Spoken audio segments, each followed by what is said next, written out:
What is up guys, my name is Taha Butt and I'm a third year medical student studying at Newcastle Medical School. And today, in this video, I'm going to be telling you guys how to ace your medical school interviews. First thing I want to mention before we get into the video, I do offer one-to-one tutoring for interview preparation for just £10 an hour. In these lessons, I'll help you structure your answers to different questions that they will ask you at your medical school interview. Not only that, but I'll give you feedback on the answers you would give for those questions. Now, the quality of the information and help I'm giving in these tutoring sessions, it's worth much more than £10 an hour. People would normally charge, up to £30 or £40 each hour. The reason why I've decided to price it a bit lower is because I want to contribute to the widening participation strategy. Basically, I want to help people from all different backgrounds to be able to access the same help that other people can. That's part of the reason why I make these videos for free, helping you guys, because I do want to help people from different backgrounds, and also it's quite fun. F is for friends who do stuff together. U is for you. Your mom gay. So if you are interested in being tutored for your interview preparation, then please DM me on my Instagram and I'll link it down below in the description. Another thing to mention now, I'm gonna have to flex, okay, so that you guys listen to this video and it increases the credibility of this video, okay? So I had 4 medical school interviews. I had them at St. George's, Hull, York, Liverpool and Newcastle. All 4 interviews I got offers from. I'm not kidding, I promise. One of the interviewers, whilst I was giving an answer, was like doing this to me and like giving me thumbs up signs whilst I was talking. I felt like I did really well in some of the stations and in some of the interviews. And why was that? Is because I worked hard and did the preparation for those interviews. So that's why I'm here to give you some of the tips that I used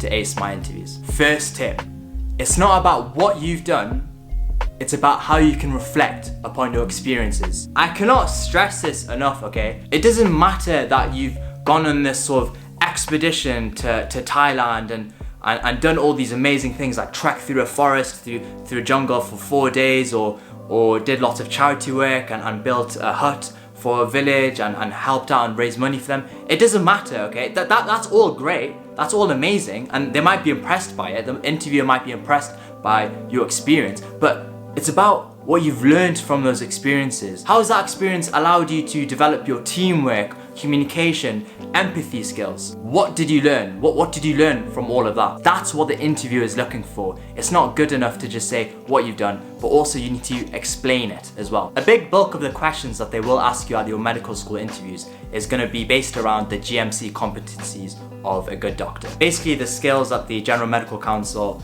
believe that a doctor must have in order to provide adequate and safe care to patients. So we're talking about, communication, empathy, teamwork skills, stuff like that. So when the interviewer asks you, about teamwork skills, so when have you displayed teamwork skills, it's not good enough to just say, oh, I played football for my school team, and then end it at that. Say something like, I represented my school's football team for 3 years and it was here where I got the opportunity to develop my teamwork skills. As a group of lads, we were working towards the same goal, which was, winning our games against different schools, and therefore I learned to listen to other people's instructions, my teammates and my coach, and also made sure that I worked hard to contribute to the team, to make sure I was doing my bit.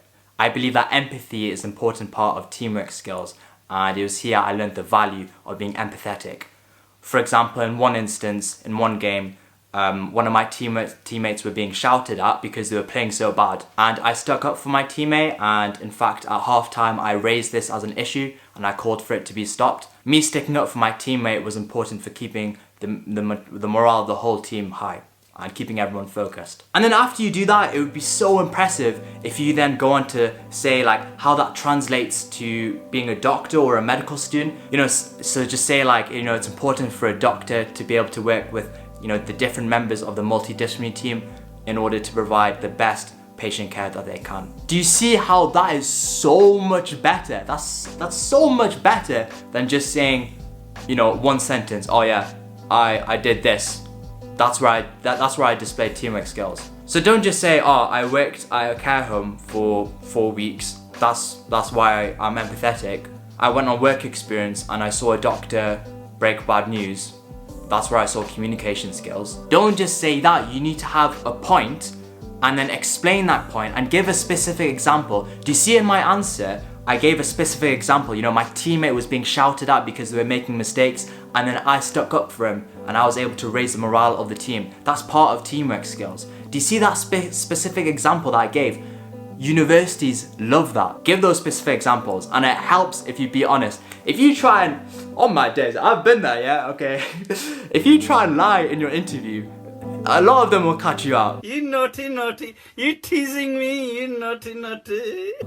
Because your lie will be pretty stupid because you're on the spot, and you're probably lying because you have to make it up, okay, on the spot. And then you'll probably make a mistake and they'll be like, wait a minute, you just contradicted yourself. And you're gonna look like a fool, okay? So just try not to lie, try and be honest, but give a specific example, okay? They love that. And then explain. That's where the reflection came from. What did I learn from it? What did I learn from being playing for my school football team? Well, I just said, you know, I learned the value of teamwork skills by, you know, because it's important for raising morale and keeping the morale of the team. And also I learned the value of being empathetic. And then I translated it back to being a doctor. You know, why is it so important for a doctor to be able to work in a team? That's what you need to do, okay? That's your first tip. It's not about what you do, it's about how you can reflect on it. What did you learn from that experience? And do you see that sort of example of me playing on my football team? You know what? Like, I might have not gone to my football I might have not played many games there. Yeah, of course. But like, all I've had to do is just like stick up for my friend who's being shouted at, or like just motivate people at half time. That's it. That's the thing. That's exactly what I'm talking about. It's not what you've done. It's about how you can reflect on it and what you've learned. Hopefully that made sense. Structure your answers. As I said, you can sort of guess what the medical schools are going to ask for their interviews. Sometimes they actually tell you what questions they'll ask. They'll email you a few days before so that you can prepare some sort of answer. Basically, you need to know how to structure your answers. So, if we're talking about the question, why medicine? Just have 3 or 4 main points of why you want to become a doctor or why you want to study medicine. For example, your 4 points are, and I would put your strongest point at the start. So, really often, the strongest point for why medicine is a personal experience. So, for me, what I said in my interview is that I got hit by a car when I was young and I got taken to the hospital, and it was here where the doctor displayed, you know, communication skills and empathy. You know, she's really nice to me. She held my hand. She reassured me that, you know, she was gonna take care of me. Also, whilst doing that, displaying her brilliant communication skills, she also displayed her scientific knowledge, her diligence or whatever, because she carried out her examination confidently and she knew what she was doing. And in that, she instilled trust in me, which is so important, you know, to maintain patient-doctor trust. So if you've got a personal experience that, you know, you can talk about, you know, and you can use as a reason to your motivation to why you want to study medicine and become a doctor, then please use that. As cliche as it is, it's probably one of the best things because it's a personal experience. It's different from basically what everyone's gonna say, which is like, I wanna help people, I want to learn about the human body, which is fine. You should put those in your answer, but everyone's gonna say that. So, which is also fine. If you don't have a personal experience, I wouldn't make something up. You know, don't everyone just start saying you got hit by a car. Yeah, it's not fun. It's not fun getting hit by a car. So don't make that up. But if you've got a personal experience with being in the hospital or coming face to face with a doctor, it can just be, you know, going to the GP when you're young. Then definitely use it. So to why medicine, have that strongest reason at the start. And then follow up with your, you know, 3 others or 2 others. You know, you want 3 or 4 reasons, remember. So stuff like you're interested in the human body and all the intricacies. You want to help people, and you've, you know, been volunteering and this and that, and you've, you know, done charity work. You've been inspired by your work experience. You know, perhaps you saw something at your hospital or GP work experience that really inspired you. You saw the doctor communicate with the patient and was able to reassure them really nicely, even though the patient's condition was futile and they were in their end of life stages. You had to break that bad news, but was still able to reassure the patient, tend to their mental and social side of health as well as their physical. The point I'm trying to make is make sure you don't just put like 8 different reasons, because it's very easy to be like, okay, there's this, there's, you know, the problem solving aspect, and also like I saw something on my work experience which is really cool, and also, you know, this and that and this and that. It's too much. And guess what you haven't done, which links into my first tip?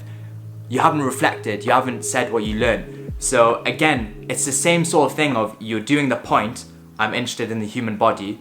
Okay, sort of give specifics, gives an example okay, I'm studying biology in my as an A level, and you know, here we're learning about the respiratory system, and I'm really just interested in all the intricacies and how the body works, and it fascinates me. And also, I understand that I would, if I was to become a medical student, I would continue to learn that. And not only that, but as a doctor, it's an ever-learning career. You know, you never stop learning. So I'll be learning more about that, and I feel like it'd keep me fascinated and intellectually stimulated. Do you see how that is so much better? I gave a specific example, and then I reflected on it, and I translated it into being a medical student and, you know, being a doctor. That's what they want you to say. So pee. You remember pee, yeah? When you give the point, example, explain.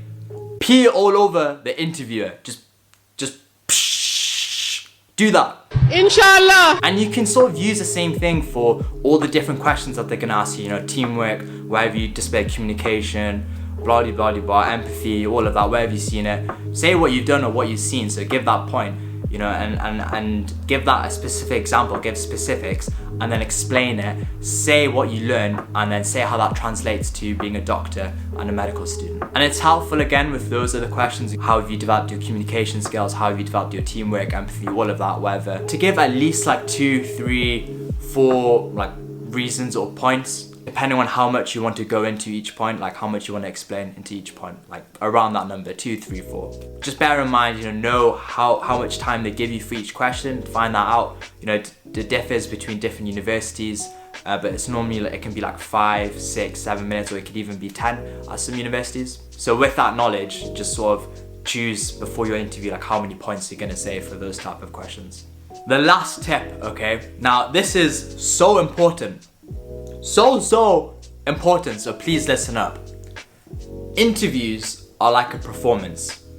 There's 2 sides of it. There's the content of, you know what you're actually saying, the content of your answer. You know, is there actually any substance to your answer? There's that, because they are looking for that, okay? But also your performance, how you say it, your manner. Are you nice? Are you smiling? Are you maintaining eye contact?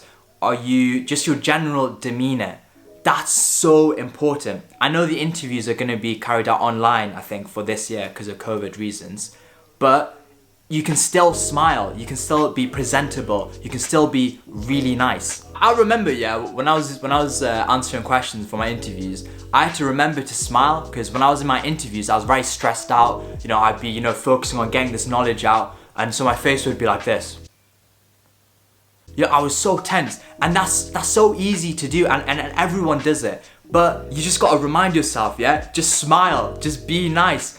When you enter your video call, introduce yourself nicely. That's such an important skill that they teach you at medical school. You say, "Hiya, my name's Taha Butt, it's nice to meet you." You know, ask them how they are. Ask the interviewer like how they are, or say, "Hope you're doing well," something like that, and just be nice. That's gonna set the tone for the rest of the interview. The first 5 seconds are so important. You need to be nice. Now, this is this thing, and I've had this on my medical school interviews. There was one station I remember where I was really nice, I was well presented, but the interviewer was definitely told this, and they did this to test the medical school applicants. The interviewer just had sort of a book or something like that, or like a piece of paper. He had his legs crossed, and I kid you not, whilst I was giving my answer, which by the way, I know my answer was sick, alright? I know my answer was really good. Yeah, of course. But whilst I was giving my answer, the interviewer was doing this.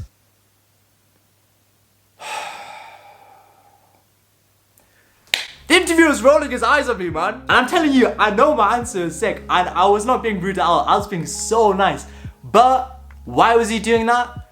To test you. That's what they want. This is half the interview, to see if you're a nice person. And when they do that, just take it on the chin. Then they're not actually angry at you. Just be nice. Keep calm. If you're good at acting, if you've done stuff on the stage, which your boy, you already know your boy was Augustus Gloop back in primary school, innit? If you're good at that sort of stuff, then you'll be really good at being confident and sort of putting on a performance. So yeah, be nice, present yourself well. Oh yeah, this is one of the last things I'll say.